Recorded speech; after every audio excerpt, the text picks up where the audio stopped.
Ate,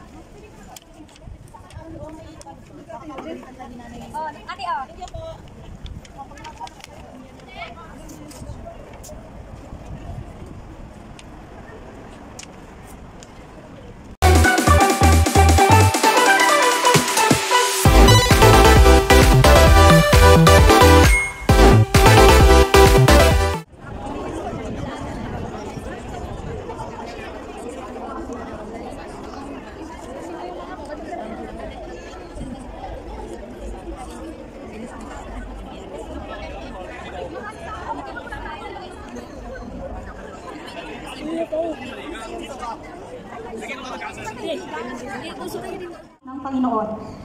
Kaya naman sa pakikiisa sa Simbahang Katolika sa buong mundo, itaas natin ang ating mga puso. Inaanyayahan din ang lahat na makibahagi sa pagpapahayag ng pagpapakasakit ng Panginoong Hesukristo sa krus.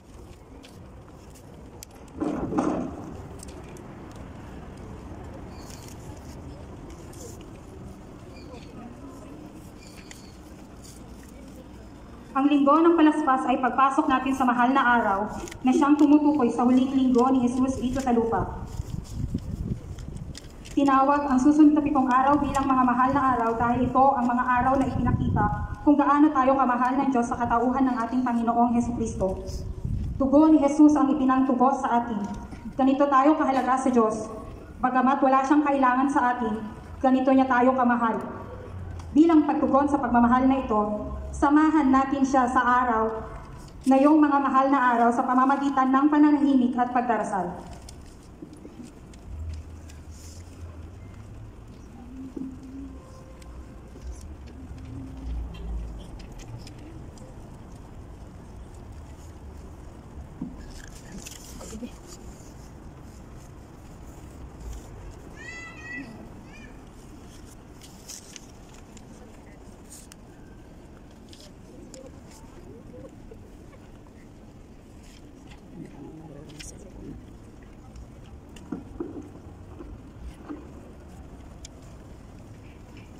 Mag-umpisa na po tayo sa ating tutorial.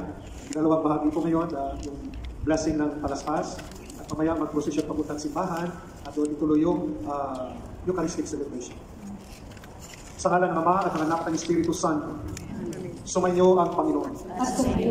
Mga minamahal na kapatid, 5 linggo na tayong naghahanda para sa pagdiriwang ng misteryo ng pagpapakasakit at pagkabuhay ng Panginoon.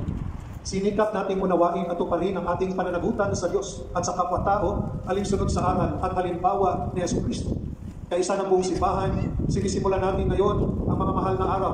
Si Kristo ay matagumpay na pumasok sa kanyang lungsod upang tuparin ang kanyang gawain bilang Mesiyas, ang magpakasakit, mamatay at muling mabuhay para sa ating kaligtasan.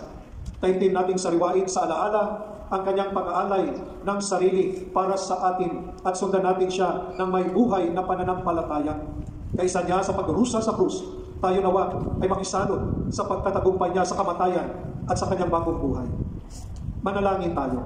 Pakitaas po ang mga pawis.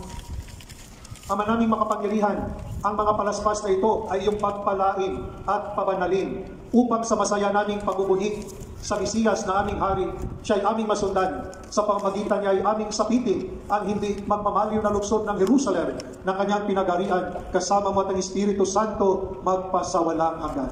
Amen. So habang biniwisikati, huwag ay wine o ang palaspas.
Sumainyo ang Panginoon. At sumaiyo rin. Ang mabuting balita ng Panginoon ayon kay San Lucas. Puri sa iyo, Panginoon.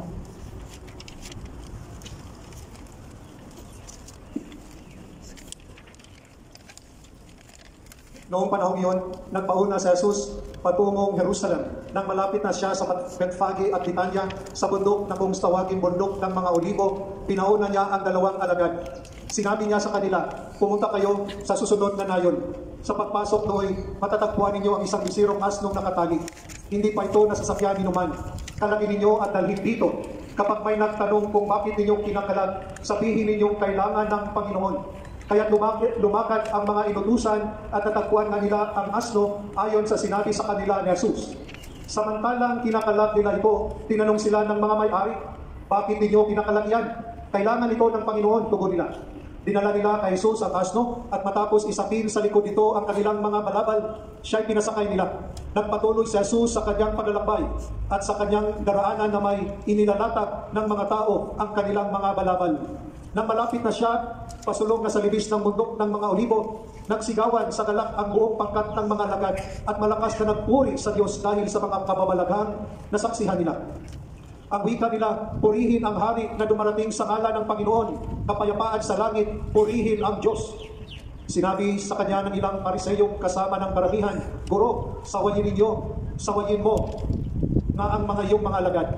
Sumagot siya, sinasabi ko sa inyo, kapag tumatahimik sila, ang mga bato na ang sisigaw. Ang mabuting balita ng Panginoon. Pinupuri ka namin, Panginoong Kristo. So yung palaspas ay nagpaalala sa atin na wini-welcome natin ang Panginoon.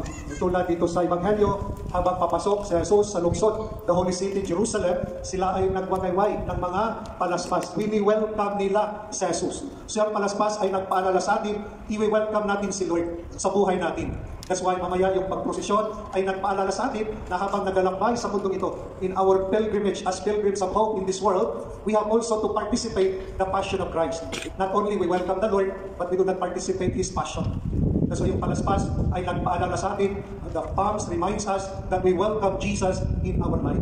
So it is blessed, pinaspasan yan. The palms are blessed. As we go home, pag uwi mamaya, ilagay sa altar. Every time we see the palms, yung palaspas, ay nagpaalala sa atin na wini-welcome natin ang Diyos sa buhay natin. So banal yan ang palaspas. Hindi yan gagamitin pangpalo ni Moy-Moy. So ito ay nagpa-remind sa atin that is holy, to remind us that we welcome Jesus in our hearts. But as we welcome Jesus, let us also journey with Jesus. God is here, pilgrims of hope. So as pilgrimage, we pilgrims with Jesus. We hope that in spite of all trials, difficulties, we hope because Jesus is journeying with us. After this, mamaya, mauna doon yung sa likod, pasok sa simbahan. Habang pumapasok tayo, iwagayway natin. Magdasal ka, Lord, samahan mo ako sa aking paglalakbay bilang migrante. Pray silently, iwagayway. Mag-pray habang nagprosesyon, naglalakad. Pray to the Lord, especially for us migrants, that may the Lord will journey with us. Totoo, God is journeying with us. Ang tanong, tayo ba ay naki-journey sa Panginoon? Especially sa kanyang pagpasok sa Jerusalem. So that is the reminder for us. Mga minamahal na kapatid, tularan natin ang mga taong nagpuri kay Jesus sa Jerusalem. Halinang magprosesyon sa kanyang karangalan, taglay ang kapayapaan. Prosesyon.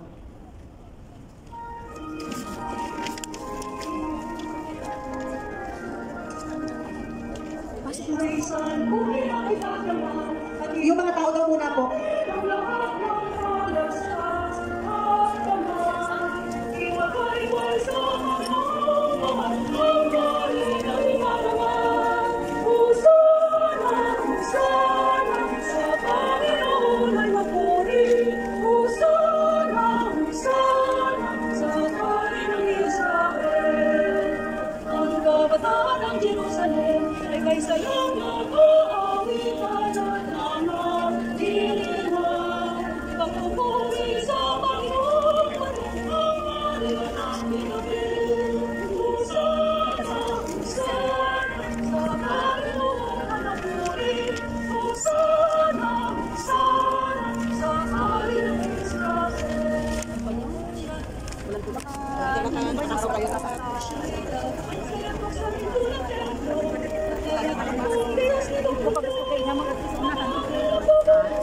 Kanina, gusto ka dito sa unahan.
Amen.